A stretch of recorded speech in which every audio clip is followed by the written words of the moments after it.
नमस्कार लाडक्या बहिणो, आपल्या आजच्या व्हिडिओमध्ये पुन्हा स्वागत. तर आज आपण बऱ्याच दिवसाची वाट पाहत होतो, जो मार्च महिन्याचा आणि एप्रिल महिन्याचा 21वा हप्ता कधी येईल.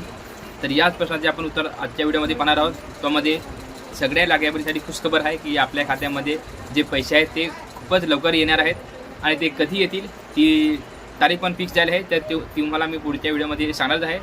आणि अजून एक महत्त्वाची गोष्ट, आपल्या जिल्ह्याचे नाव कमेंट करून सांगा आणि आपल्याला शेवटचा हप्ता कोणता भेटला होता, म्हणजे 20 नंबरचा हप्ता भेटला होता का नाही होता ते एकदा म्हणजे होय किंवा नाही ते सांगा. म्हणजे कसं आपल्याला त्याच्यावरून समजेल की नेमके किती बहिणींना 20वा हप्ता भेटला आहे आणि किती बहिणींना अजून हप्ता भेटलेला नाही. आणि ज्या बहिणींची ई-के-वाय-सी पूर्ण आहे त्यांनी पण कमेंट करून सांगा, म्हणजे आमची ई-के-वाय-सी पूर्ण आहे. आणि ज्यांची बाकी असेल त्यांनी पण सांगा, म्हणजे कसं आमची बाकी म्हणजे कसं आपल्याला समजेल की कोणत्या जिल्ह्यातून किती बहिणी ई-के-वाय-सी पूर्ण केली आहेत आणि किती बहिणीची ई-के-वाय-सी बाकी आहे. म्हणजे कसं त्यानुसार आपल्याला व्हिडिओ बनवण्यासाठी थोडं कसं म्हणजे आपल्याला थोडं फायदेशीर पडेल, म्हणजे कसं कोणत्या जिल्ह्यात बाकी आहे आणि कोणत्या जिल्ह्यात नाही. तर चला, हा व्हिडिओ आजचा खूप महत्त्वाचा आहे, कारण की आपण या व्हिडिओमध्ये मार्च आणि एप्रिल महिन्याचे जे आपल्याला हप्ता भेटणार आहे, म्हणजे जो 1,500 रुपये किंवा 3,000 रुपये जो भेटेल तो, म्हणजे कसं सरकारने कसं सांगितलं आहे की हप्ते भेटतील म्हणजे पैसे येतील, पण एका महिन्यात येतील किंवा 2 महिन्यात येतील ते अजून काही त्यांनी म्हणजे सांगितलेलं आहे. तर चला आपण आजच्या व्हिडिओला सुरुवात करूया. नमस्कार मित्रांनो, स्वागत आहे तुमचं आपल्या चॅनलवर. आज पुन्हा एकदा आपण लाडकी बहिणी योजनेची सर्वात मोठी अपडेट पाहणार आहोत, कारण आजही राज्यातील लाखो महिलांच्या खात्यात मार्च आणि एप्रिल महिन्याचा हप्ता जमा झालेला नाही. त्यामुळे महिलांमध्ये मोठी चिंता आणि नाराजी पाहायला मिळत आहे. मित्रांनो, गेल्या काही दिवसापासून सोशल मीडियावर सतत एक चर्चा सुरू आहे, ती म्हणजे 3,000 रुपये एकत्र येणार का, पैसे नेमके कधी येणार आणि सरकारने नवीन काय निर्णय घेतला आहे. आणि आज आपण या सर्व प्रश्नांची उत्तरं एकदम सविस्तरपणे पाहणार आहोत. म्हणून हा व्हिडिओ तुम्ही शेवटपर्यंत पहा, कारण की हा व्हिडिओ तुमच्यासाठी खूप महत्त्वाचा आहे. या व्हिडिओमध्ये आपण आज खूप महत्त्वाची माहिती घेऊन आलो आहोत, कारण की कसे बऱ्याच बहिणींना प्रश्न पडले आहेत की आपल्याला पैसे कधी येतील, हप्ता कधी येईल, जी-आर कधी येईल, कारण कसं जी-आरला तेव्हाच पैसे भेटतील आणि पैसे एका महिन्याचे भेटतील का 2 महिन्याचे भेटतील आणि नेमका कोणत्या तारखेला पैसे भेटतील. म्हणजे कसं असे अनेक प्रश्न आहेत जे बऱ्याच बहिणींच्या मनामध्ये आहेत आणि त्यांना त्या प्रश्नाची उत्तर भेटत नाही. म्हणून ह्या व्हिडिओमध्ये आपण हे सगळ्या प्रश्नांची उत्तरं एकदम सविस्तरपणे घेऊन आलो आहोत. आणि मेन महत्त्वाचा म्हणजे जो आपला हप्ता आहे तो कधी भेटेल, जे आपल्याला पैसे भेटणार आहे ते कधी भेटतील, ती तारीख आपण घेऊन आलो. म्हणून हा व्हिडिओ तुम्ही शेवटपर्यंत पहा, तेव्हा तुम्हाला समजेल. सर्वात आधी मोठी अपडेट पाहूया, ती म्हणजे सरकारकडून सध्या ई-के-वाय-सी आणि लाभार्थी पडताळणी मोठ्या प्रमाणात सुरू आहे. अनेक महिलांच्या अर्जामध्ये चुका आढळल्यामुळे सरकार आता प्रत्येक खात्याची तपासणी करत आहे. जे महिलांची अजून ई-के-वाय-सी पूर्ण केली नाही त्यांचे पैसे अडकण्याची शक्यता व्यक्त केली जात आहे. म्हणजे बघा, सरकारने काय सांगितले की बऱ्याच बहिणी ई-के-वाय-सी फॉर्म भरले होते, ते आता ते चेक करत आहेत. जोपर्यंत ते सगळे फॉर्म चेक होत नाही तोपर्यंत सरकार काही पैसे म्हणजे देत नाही. जेव्हा त्यांचे फॉर्म चेक करून पूर्ण होतील तेव्हा जो आपला जी-आर येईल आणि पैसे येतील. आणि त्यांनी कसं म्हणजे 15 मेपर्यंत पैसे येऊ शकतात असते त्यांनी म्हणजे तारीख सांगितली आहे. तर चला आपण पुढचे बघू. मित्रांनो, काही दिवसापूर्वी महिला व बाल विकास मंत्री आदिती तटकरे यांनी ई-के-वाय-सी बाबत मोठी माहिती दिली होती. सरकारने महिलांना दुरुस्ती आणि पडताळणीसाठी अतिरिक्त वेळ दिला होता, त्यामुळे आता अनेक महिलांना पुन्हा आपली माहिती अपडेट करण्याची संधी मिळाली आहे.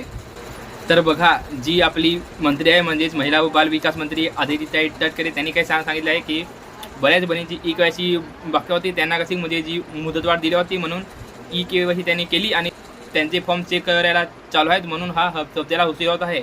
तर ते लवकरच ज्यामध्ये पात्र बहिणी असतील ज्यांचे फॉर्म चेक केले आणि जे पात्र असतील त्यांच्या खात्यामध्ये पैसे जे आहेत ते लवकरच भेटतील, म्हणून ही माहिती खूप महत्त्वाची आहे. पण आता सर्वात महत्त्वाचा प्रश्न म्हणजे पैसे का अडकले. यामागे मुख्य 3 कारणं सांगितली जात आहेत. ती म्हणजे पहिले कारण ई-के-वाय-सी अपूर्ण आहे, दुसरं कारण म्हणजे आधार आणि बँक खाते लिंक नाही आणि तिसरं कारण म्हणजे DBT बंद आहे. म्हणजे त्यांनी काय सांगितलं आहे, ई-के-वाय-सी म्हणजे बऱ्याच बहिणींची पूर्ण नाही आणि दुसरं कारण म्हणजे आधार कार्ड आणि जे बँक खातं आहे ते कसं लिंक नाही, त्यामुळे पैसे कसे त्यांना म्हणजे थोडा उशीर होत आहे. आणि महत्त्वाचं म्हणजे कसं जो DBT ऑप्शन आहे तो कसा बंद असतो, तर तो तुम्ही चालू करून ठेवा. तर मित्रांनो, जर तुमच्या बँक खात्यात DBT सुरू नसेल तर सरकारचे पैसे थेट खात्यात जमा होत नाहीत. त्यामुळे सर्व महिलांनी तात्काळ आपल्या बँकेत जाऊन जो DBT ऑप्शन आहे तो चालू करून ठेवा. तसेच आधार कार्डवरील नाव आणि बँक खात्यावरील नाव बरोबर आहे का ते तुम्ही तपासून घ्या. आणि खूप महत्त्वाचं आहे, कारण कसं जर नाव चुकीचं असेल तर जे आपले पैसे असतात ते थांबू शकतात. अनेक वेळा छोट्या चुका देखील मोठा प्रॉब्लेम म्हणजे कसा निर्माण करू शकतात. हाच एक महत्त्वाचा प्रश्न आहे. आता सगळ्यात जास्त चर्चेत असलेली गोष्ट म्हणजे 3,000 रुपये एकत्र मिळणार का? म्हणजे कसं बऱ्याच बहिणापासून आहे की आपल्याला एका महिन्याचे पैसे भेटतील का 2 महिन्याचे पैसे भेटतील. म्हणजे जर मार्च महिन्याचे एका महिन्याचे भेटले तर 1,500 रुपये भेटतील आणि जर एप्रिल महिन्याचे पैसे भेटले तर आपल्याला 2 महिन्याचे पैसे भेटतील. म्हणून हा महत्त्वाचा प्रश्न आहे. तर याच प्रश्नाचे उत्तर आपण आता पाहणार आहोत. अनेक मीडिया रिपोर्टनुसार मार्च आणि एप्रिल या दोन्ही महिन्याचे पैसे एकत्र जमा होण्याची शक्यता व्यक्त केली जात आहे. कारण 2 महिन्याचा हप्ता प्रलंबित आहे, मात्र अजून पण अधिकृत तारीख जाहीर करण्यात आलेली नाही. काही महिलांच्या खात्यात अजूनही जुने हप्ते जमा होत असल्याची माहिती समोर येत आहे. म्हणजे जे 20च्या अगोदर जे हप्ते राहिले होते ना, ते कसं त्यांच्या खात्यात म्हणजे पैसे येत आहेत. त्याच्यामध्ये काही महिलांचे म्हणजे खात्यात पैसे येत आहेत, म्हणजे कसं सगळ्यांचे नाही, ज्यांचे हप्ते राहिले होते ते. तर अशा पण माहिती समोर येत आहे. त्यामुळे सरकार टप्प्याटप्प्याने पैसे जमा करत असल्याचं बोलत आहे. म्हणजे कसं ते टप्प्याटप्प्याने पैसे देईल असं ते म्हणजे सरकार सांगत आहे. मित्रांनो, आता सरकार अपात्र लाभार्थीवर देखील मोठी कारवाई करू शकतं आणि चर्चा सुरू आहे. कारण काही महिलांनी चुकीची माहिती देऊन अर्ज भरल्याचे समोर आलं आहे. त्यामुळे सरकार आता फक्त महिलांना लाभ देण्याच्या तयारीत आहे. जर तुमचं सर्व कागदपत्र व्यवस्थित असेल तर काळजी करण्याची गरज नाही. पण जर अजून पण तुमची EKYC बाकी असेल तर ते शक्य तितके लवकर पूर्ण करून घ्या. आता सर्वात महत्त्वाचं म्हणजे जी मी तुम्हाला लिस्ट सांगतो ती तुमचं कामं जर बाकी असतील तर ती पटापट करून घ्या.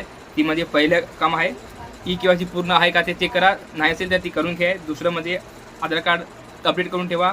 3 नंबर आधार कार्ड आणि बँक खातं लिंक आहे का ते तपासून बघा. DBT सुरू आहे का ते चेक करा आणि तुमचा जो मोबाईल नंबर आहे तो चालू आहे का ते चेक करा. आणि तिसरा म्हणजे बँक पासबुक जो आहे तो अपडेट करून ठेवा. मित्रांनो, सध्या सोशल मीडियावर खूप अफवा पसरवल्या जात आहेत. आज रात्री पैसे येणार, उद्या सकाळी 3,000 रुपये जमा होणार, नवीन GR येईल, असा अनेक पोस्ट व्हायरल होत आहेत. पण अधिकृत माहिती येईपर्यंत कोणत्याही अफवांवर विश्वास ठेवू नका. आता पुढील काही दिवस खूप महत्त्वाचे असणार आहेत, कारण सरकारकडून मोठी अपडेट येण्याची शक्यता आहे. लाखो महिला हप्त्याची वाट पाहत आहेत आणि त्यामुळे सरकारवर देखील दबाव निर्माण होत आहे. शेवटचं म्हणजे तुमच्या खात्यात पैसे आले आहेत का नाही ते कमेंट करून सांगा. आणि जर तुम्हाला काही प्रश्न पडला असेल तो तुम्ही कमेंट करून सांगा. आणि हां, आपल्या जिल्ह्याचे नाव आणि जे आपले काही म्हणजे असे समस्या असतील ते कसे कमेंट करून सांगायला विसरू नका. कारण कसं तुम्ही जोपर्यंत तुमचे प्रॉब्लेम सांगत नाही तोपर्यंत ते प्रॉब्लेम आपल्यापर्यंत पोहोचत नाही. जर ते तुमचे प्रॉब्लेम पोहोचले तर आपण कसं शक्य झाले तर आपण पुढच्या व्हिडिओमध्ये त्या प्रॉब्लेमवर उत्तर घेऊन येऊ. आणि महत्त्वाचे म्हणजे असाच व्हिडिओ पाहण्यासाठी तुम्ही व्हिडिओला लाईक करा आणि आपल्या चॅनलवर नवीन आला असाल तर चॅनलला सबस्क्राईब करायला विसरू नका. कारण कसं या चॅनलवर आपण नेहमी अशीच खूप महत्त्वाची माहिती देत होतो, जी माहिती आपल्या चॅनल व्यतिरिक्त दुसऱ्या कोणत्या पण चॅनलवर भेटत नाही. कारण कसं आपण ह्या चॅनलवर फक्त जी आपली खरी माहिती असते ती देतो आणि बऱ्याच चॅनलवर कसं आपल्याकडे फक्त खोटी माहिती दिली जाते. म्हणून